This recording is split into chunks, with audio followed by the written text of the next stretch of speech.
ఇప్పుడే breaking news అయితే రావడం జరిగింది. ఏకంగా కేటీఆర్ పై బంజారా హిల్స్లో పోలీస్ స్టేషన్లో క్రిమినల్ కేసు అయితే నమోదు అవ్వడం అయితే జరిగిందనమాట.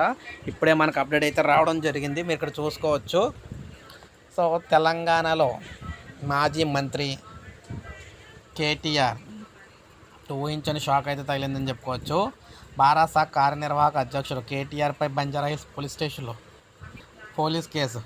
సో ఈ విధంగా మనం చూసుకున్నట్లయితే ఈయనపై ఏకంగా బంజారా హిల్స్లోని క్రిమినల్ కేసు నమోదైంది. ఢిల్లీకి సీఎం రేవంత్ రెడ్డి డబ్బులు పంపారని ఇటీవల కేటీఆర్ వ్యాఖ్యలు చేశారు. 2,500 కోట్లు వసూలు చేసి అధిష్టానానికి పంపారని ఆయన పేర్కొన్నారు. ఈ వ్యాఖ్యలపై కాంగ్రెస్ నేత బత్తిన శ్రీనివాసరావు పోలీసులకు ఫిర్యాదు చేశారు.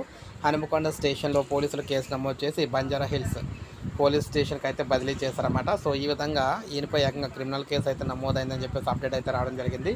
సో ఇప్పుడే మనకు అప్డేట్ వచ్చింది. ఒక లైక్ చేయండి, సబ్స్క్రైబ్ చేసుకోకపోతే మన ఛానల్ సబ్స్క్రైబ్ చేసుకొని ఫాలో అవుతానండి.